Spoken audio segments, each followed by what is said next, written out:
Welcome to NFL Latest News. Get real time updates, analysis, and exclusive insights from the league.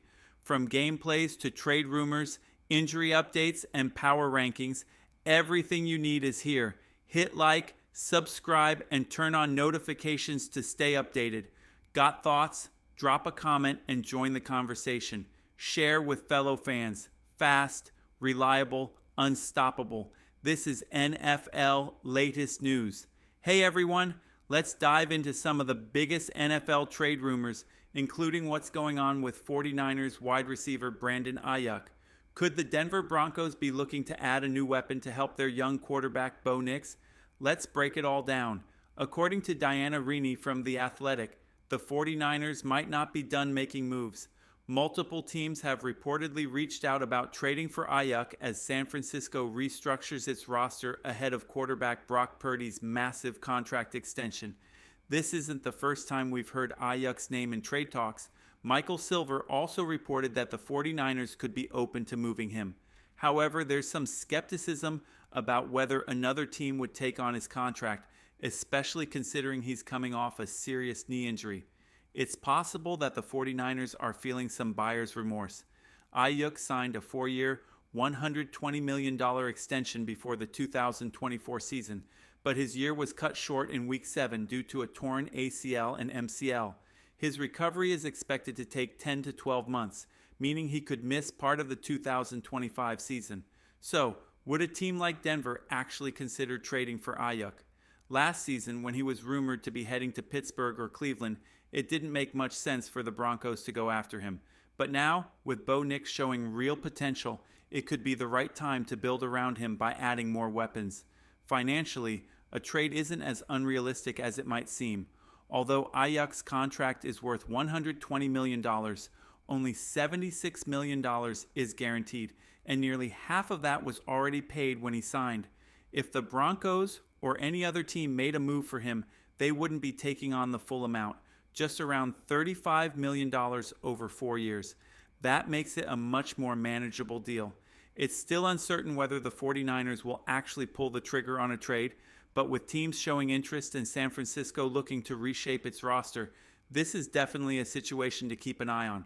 What do you think? Should the Broncos make a move for Aiyuk, or should they focus on other areas? Now let's talk about what 49ers general manager John Lynch had to say about Brandon Aiyuk's health and the possibility of a trade. When asked about it, Lynch didn't exactly shut down the rumors. Instead, he gave a detailed response that left the door open for potential moves. He mentioned that the 49ers have been one of the top spending teams in the league over the last few years, and at some point they need to reset and get younger. He even acknowledged that San Francisco had one of the oldest rosters in the NFL last season while trying to make a Super Bowl run. That means they could be looking at ways to free up money and bring in younger talent, which could make Aiyuk a trade candidate. One of the biggest challenges in trading Aiyuk, though, is his torn ACL and MCL. Even though he had great seasons before his injury, teams are often hesitant to trade for a player coming off such a major setback. Some franchises might see it as too much of a risk. The Broncos, however, may not see this as a deal breaker, but it does complicate negotiations. Any team interested in Aiyuk will have to find common ground with the 49ers, balancing his talent with the uncertainty of his recovery. Lynch also told reporters that Aiyuk is making good progress in his rehab, and an important milestone in his recovery is coming up in the next few weeks. This could be a sign to other teams that they shouldn't be scared off by his injury. However, the way Lynch responded to the trade question is interesting.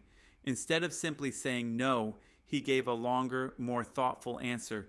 That could mean the 49ers are at least willing to listen to offers. It's possible that San Francisco regrets giving Aiyuk a massive extension. They could have traded him last offseason for a much bigger return, but instead they gave him $45 million guaranteed for a season he didn't even finish. If they think moving on now will prevent them from losing even more in the long run, a trade might not be as crazy as it sounds. After all, we've seen this happen before, just like when the Giants extended Odell Beckham Jr. and then traded him to the Browns. So what could a trade look like?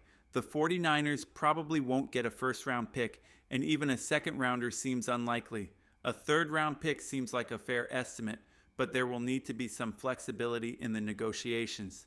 Do you think the 49ers should move on from Aiyuk, or should they stick with him and see how he performs after his recovery? Let me know your thoughts. The 49ers might be looking to reset, especially with Brock Purdy's contract extension coming up. They also drafted Ricky Pearsall in the first round last year and really like Jawan Jennings, so they might feel comfortable moving forward without Brandon Aiyuk. If that's the case, a third-round pick might be enough to get a deal done. Of course, if this happens, San Francisco could end up looking back and regretting their decision. Less than a year ago, they reportedly turned down a first-round pick from the Steelers for Aiyuk, and now they might have to settle for a third. On top of that, they already paid him a ton of money. But if they want to make a move, this might be the best offer they get. Now let's talk about whether the Broncos should make a trade for Aiyuk. Would you be willing to give up a third-round pick for him? Let me know your thoughts. As for my take, I don't think Denver will make a big move for a wide receiver. Head coach Sean Payton and general manager George Payton have never been shy about making trades, but I just don't see this happening. They didn't even show serious interest in Deebo Samuel, who ended up getting traded to the Commanders. Deebo seemed like a great fit for their offense, so if they weren't willing to go after him, why would they go after an injured Aiyuk? Aiyuk is a talented player, but he does have some diva-like tendencies, though to be fair, most star wide receivers do. Still, I don't see the Broncos making a big splash at the position. I'd be happy to be proven wrong, but for now, I don't expect to see a headline saying Denver has traded for a big-name receiver. With that said, let's shift gears and talk about the NFL Combine. I had the chance to spend a week in Indianapolis for my first Combine experience, and it was incredible. After a rough start, things came together, and I learned a ton. I want to share some key takeaways, starting with an unexpected name, tight end Harold Fannin from Bowling Green. Now, you probably weren't expecting a Bowling Green State tight end to be the first player we talk about, but Fannin could be a real option for the Broncos if they miss out on their top targets in the first round. In fact, I've been breaking down Denver's draft strategy, and I believe their pick at number 20 will come down to three names: Ashton Jeanty, Tyler Warren, and Colston Loveland. I've listed them in order based on how likely they are to be available at pick number 20. Jeanty falling that far isn't impossible, but I wouldn't bet on it. Warren is more of a toss-up. He could go earlier, or he could still be there when the Broncos are on the clock. Either way, the draft will be interesting, and I'll be keeping a close eye on how things play out. I could see Tyler Warren going before pick number 20, possibly to the Indianapolis Colts. As for Colston Loveland, he might be available at 20. But there's also a real chance that the Chargers, now led by Jim Harbaugh, could trade up to grab him. He was Harbaugh's tight end at Michigan after all. So what happens if all three of these guys are off the board before the Broncos pick? That's when things get interesting. Denver could shift focus to other positions like interior defensive lineman Walter Nolan from Ole Miss, who could help replace DJ Jones. If they take a best player available approach rather than forcing a pick at tight end, that could set them up to target Harold Fannin on day 2. Fannin wouldn't be their first choice at tight end. He's more of a plan C. Plan A would be Warren, Plan B would be Loveland, and Plan C would be waiting until later in the draft to address the position. If another team jumps ahead of Denver to grab Loveland, the Broncos might have to adjust their strategy and look for value on day 2 instead. Another player worth discussing is Tez Johnson. Now, he didn't have the best showing at the Combine, which could hurt his draft stock. For those unfamiliar, Johnson isn't just a former teammate of Bo Nix, he's practically family. The Nix family took him in during high school, and though they never legally adopted him, they consider him a sibling. Unfortunately, his measurements in Indianapolis weren't ideal. He weighed in at just 154 pounds and ran a 4.51 second 40-yard dash. Some fans don't put too much stock into combine numbers, and I get it. Watching a player's actual game tape often tells you more than what they weigh on a scale or how fast they run in shorts. However, some NFL teams have hard rules when it comes to measurements. For example, the 49ers refuse to draft offensive tackles with arms shorter than 33 inches. It's a deal breaker for them.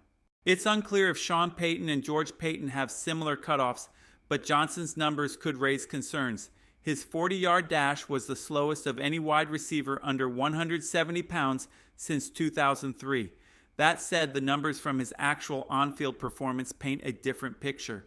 In 2023, he put up 1,100 receiving yards and 10 touchdowns with Bo Nix. Even this past season, with Dylan Gabriel throwing him the ball, he still racked up nearly 900 yards and another 10 touchdowns. Bottom line, if you just watched the tape, you'd come away feeling pretty confident about Johnson as a draft prospect. The question is whether teams will look past his size and speed concerns and focus on the production he put up in college. Some teams are reportedly taking Tez Johnson completely off their draft boards due to his size and speed concerns. To me, that seems a bit extreme. Yes, his height and weight aren't ideal, but I put a lot of value into how a player looks on the field. How do they perform with pads on? There are plenty of examples of track stars who can run fast in shorts, but don't translate to football success. That's not the case with Johnson. He passes the eye test. We also got a great clip from his media availability, where he made it clear he'd love to play for the Broncos. When asked how he'd feel about joining the team, Johnson responded, "I'm pretty sure everybody here knows what it would feel like if I hear my name called by the Broncos, but I would have played for any team in the league regardless of the situation. They're going to get the best slot receiver in the NFL." He also mentioned that he met with Sean Payton and felt very comfortable during their conversation. Just seeing the Broncos, it just felt normal to me. It felt like I was already there for some reason. It was a great meeting, I definitely enjoyed it, and I know I killed it 100%. Now, personally, I'm not too concerned about his speed. Plenty of wide receivers didn't run great 40-yard dash times and still had excellent NFL careers. I don't think there's a strong correlation between 40 times and success at the next level. What does concern me, however, is his weight. At just 154 pounds, it's fair to wonder whether he can stay healthy while taking hits from NFL defensive backs. That's a number that's hard to overlook. Surviving a long career at that size will be tough. That said, I want to remind everyone that the NFL Combine isn't always an accurate predictor of success. There have been plenty of so-called Combine winners who didn't pan out and Combine losers who thrived in the NFL. Cooper DeJean was labeled a loser at the Combine, but I think the Eagles are happy with him now. Adetomiwa Adebawore was considered a first-round pick due to his freakish athleticism, but he fell to the fourth round and hasn't done much in Indianapolis. Kenny Pickett and Desmond Ridder were both criticized at the Combine. Turns out, neither has really worked out as a franchise quarterback. Kyren Williams was also called a loser at the Combine, but he's had a solid career so far with the Rams. Bottom line, while Tez Johnson's size is a legitimate concern, it's important not to overreact to Combine results. NFL teams have to balance the numbers with what they see on tape. One final thought on the NFL Combine. It's important not to overvalue athletic testing results. Just look at Kyle Hamilton and Lewis Cine. At the Combine, Hamilton was labeled a loser, while Cine was considered a winner. Fast forward, and Hamilton is on track to become the highest paid safety in football, while Cine may not even be on the team that drafted him much longer. There are plenty of players who test well at the Combine and go on to have great careers, but it's not an apples-to-apples comparison.